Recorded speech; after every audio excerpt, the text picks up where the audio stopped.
ला हौला वला कुव्वता इल्ला बिल्लाहिल अलील अज़ीम। अऊज़ु बिल्लाहि मिनश शैतानिर रजीम। बिस्मिल्लाहिर रहमानिर रहीम। रब्बि इश्रह ली सदरी व यस्सिर ली अमरी वहलुल उक़दतम मिन लिसानी यफ़क़हू क़ौली। अल्लाहुम्मा सल्लि अला मुहम्मदिन व आलि मुहम्मद व अज्जिल फ़रजहुम। सामईन किराम, अस्सलामु अलैकुम। आज एक मरतबा फिर आपके हाज़िर खिदमत हैं मौज़ूए दर्स अहकाम दर्स नंबर 10 लेकर। जैसा कि हम लोगों का सिलसिले गुफ्तगू जो चल रहा था गुज़िश्ता में, वो मुतहरात के ऊपर था और बीच में तातील होने की वजह से वो ठहर गया था। तो हम उस मौजू को आगे बढ़ाते एक मरतबा फिर मुतहरात का ज़िक्र करते हुए फिर पॉइंट वाइज जहाँ से छूटा था वहाँ से हम अपना आगाज़ करेंगे। तो दर्स का आगाज़ करते हैं। दर्स नंबर 9, मुतहरात सूरज।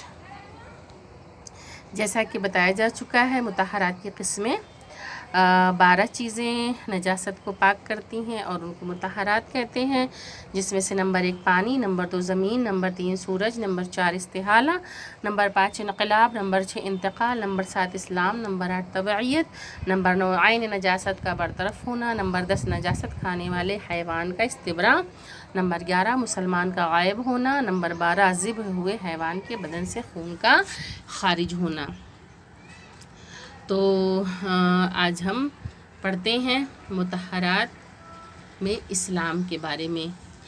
तो मसला नंबर 205 में है कि अगर कोई काफिर शहादतेन पढ़ ले, यानी कि वो मुसलमान हो जाए, यानी किसी भी ज़बान में अल्लाह की वहदानियत और ख़ातिमुल अंबिया हज़रत मोहम्मद मुस्तफ़ा सल्लल्लाहु अलैहि वसल्लम की नबूवत की गवाही दे दे, तो मुसलमान हो जाता है। और अगरचे वो मुसलमान होने से पहले नजिस के हुक्म में था, यानी जब तक कि वो दायरे दीन में दाखिल नहीं हुआ था, इस्लाम में दाखिल नहीं हुआ था, तब तक वो नजिस था। लेकिन मुसलमान हो जाने के बाद उसका बदन, थूक, नाक का पानी, पसीना पाक हो जाता है। लेकिन मुसलमान होने के वक्त अगर उसके बदन पर कोई आइन नजासत हो तो उसे दूर करना और उस मकाम को पानी से धोना ज़रूरी है।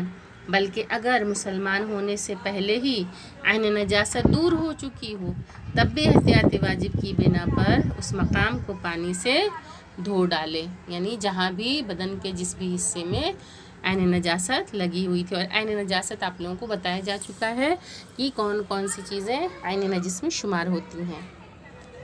मसला नंबर 207 में है कि अगर काफिर शहादतेन पढ़ ले और ये मालूम न हो कि वो दिल से मुसलमान हुआ है या नहीं, तो वो पाक है। और अगर ये इल्म हो कि वो दिल से मुसलमान नहीं हुआ, लेकिन ऐसी कोई बात उससे ज़ाहिर न हुई हो जो तौहीद और रिसालत की शहादत के मनाफी हो, तो सूरत वही है, यानी कि वो पाक है।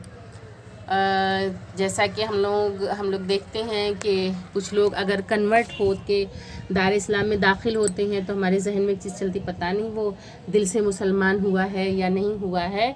तो शरीयत क्या कहती है कि अगर उसने कलमा पढ़ लिया है, इस्लाम इख्तियार कर लिया है, तो फिर वो पाक है, वो नजीस नहीं है। और जब तक कि इंसान ख़ुद से न देखे कि ये खुदा और रसूल के अहकाम की ख़िलाफ़ वर्जी कर रहा है, मसलन गैर खुदा की परस्तिश करने लगे, तौहीद को छोड़ दे और मुशरिकीन वाले काम को अंजाम देने लगे, जब हम अगर अपनी आँखों से देखेंगे तो वो ज़ाहिर सी बात है कि अगर कोई दिल से कबूल ना करे तो वो उस ज़ुमरे में दाखिल ही नहीं हुआ है, वो मुसलमान ही नहीं है। लेकिन हमने कोई ऐसी चीज़ देखी ही नहीं कि वो वहदानियत के ख़िलाफ़ जा रहा है, शिर्क कर रहा है, तो वो हमारी नज़र में पाक होगा। उसके बाद मुतहरात पे से नंबर 8 पे आता है तबईयत। मसला नंबर 208 में तबईयत का मतलब है कोई नजिस चीज़ किसी दूसरी चीज़ के पाक होने की वजह से पाक हो जाए। जैसे मसला नंबर 210 में है काफिर का बच्चा बज़रियत तबईयत 2 सूरतों में पाक हो जाता है कि उसके वालिदैन गैर मुस्लिम थे। तो वो कब पाक होगा? जो काफिर मुसलमान हो जाए, उसका बच्चा तहारत में उसका ताबे है, यानी माँ बाप अगर मुसलमान हो गए तो वो पाक हो गए हैं, तो उनका बच्चा खुद ब खुद पाक है। और इसी तरह बच्चे की माँ या दादी या दादा मुसलमान हो जाएं तब भी यही हुक्म है कि वो पाक है। लेकिन उस सूरत में बच्चे की तहारत का हुक्म इससे मशरूत है कि बच्चा उस नौ मुस्लिम के साथ और उसके ज़ेर किफ़ालत हो, नीज़ बच्चे का कोई काफिर रिश्तेदार उस बच्चे को हमरा न ले जाए कि मसलन उस बच्चे के वालिदैन तो मुसलमान हो गए, लेकिन उसके चाचा हैं, मामू हैं या कोई और गैर मुस्लिम रिश्तेदार उसको लेकर चले जाएं और वो अपने पास रख लें तो वो पाक शुमार नहीं होगा। बल्कि शर्त क्या है कि वो अपने नौ मुस्लिम यानी जो मुसलमान हुए हैं वालिदैन उनके ज़ेर किफ़ालत हो, वो उस बच्चे की परवरिश करें। तो एक काफिर बच्चे को किसी मुसलमान ने कैद कर लिया हो और उस बच्चे के बाप या दादा या नाना में से कोई भी उसके हमराह न हो, उन दोनों सूरतों में बच्चे की तबीयत की बिना पर पाक होने की शर्त यह है कि वो जब बाशऊर हो जाए तो कुफ्र का इजहार ना करे। यानी कि जब वो बड़ा हो जाए, जब वो अक्ल वाला हो जाए, शऊर वाला हो जाए, जब वो बाशऊर हो, तो कब उसकी पाकी के बारे में कहा गया है कि जब तक कि वो कुफ्र का इजहार न करे तब तक वो मुसलमान है, वो पाक है। लेकिन जब उसने कुफ्र का इजहार कर दिया तो जाहिर सी बात है वो दार इस्लाम से खारिज है। मसला नंबर 211, वो तख्ता या सिल जिस पर मैयत को गुस्ल दिया जाए और वो कपड़ा जिससे मैयत की शर्मगाह ढांपी जाए, नीज़ गस्साल के हाथ और वो तमाम चीज़ जो मैयत के साथ धुल गई हो, गुस्ल मुकम्मल होने के बाद पाक हो जाती है। ये बहुत आसान है, आप लोग को समझ में आ गया होगा कि जो तख्ते गुस्ल है या जो गुस्ल दे रहा है उसके हाथ जो गुस्ल देते देते तो वो उसके साथ साथ पाक होते चले जा रहे हैं। मसला नंबर 212, अगर कोई शख्स किसी चीज़ को पानी से धोए तो उस चीज़ के पाक होने पर उस शख्स का वो हाथ भी पाक हो जाता है जिससे वो उसको धो रहा है। यानी हमने कोई नजिस चीज़ हाथ में पकड़ी है, उससे पानी डाल रहे हैं, उसको धो रहे हैं, तो हमारा हाथ भी उस चीज़ के साथ धुल जाएगा।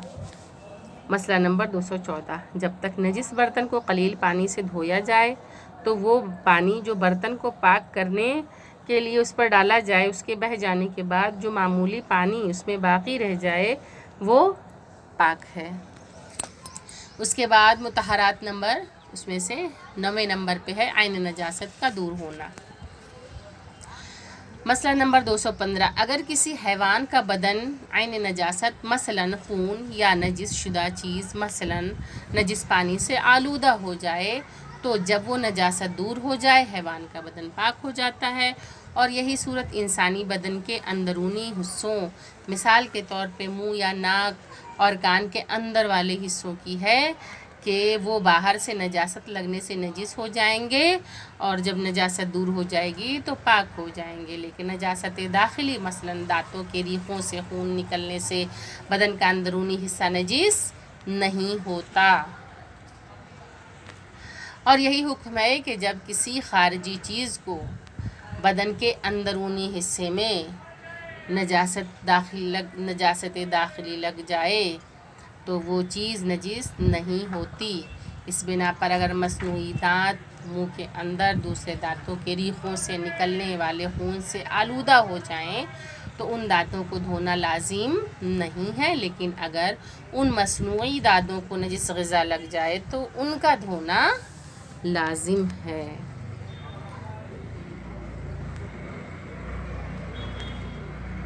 मसला नंबर 217, होठों और आँख की पलकों के वो हिस्से जो बंद करते वक्त या एक दूसरे से मिल जाते हैं वो अंदरूनी हिस्से का हुक्म रखते हैं।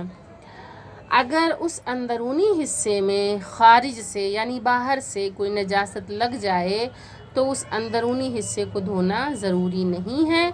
लेकिन वो मकामात जिनके बारे में इंसान को ये इल्म न हो कि आया उन्हें अंदरूनी हिस्सा समझा जाए या बैरूनी, अगर खारिज से नजासत उन मकामात पर लग जाए तो उन्हें धोना चाहिए।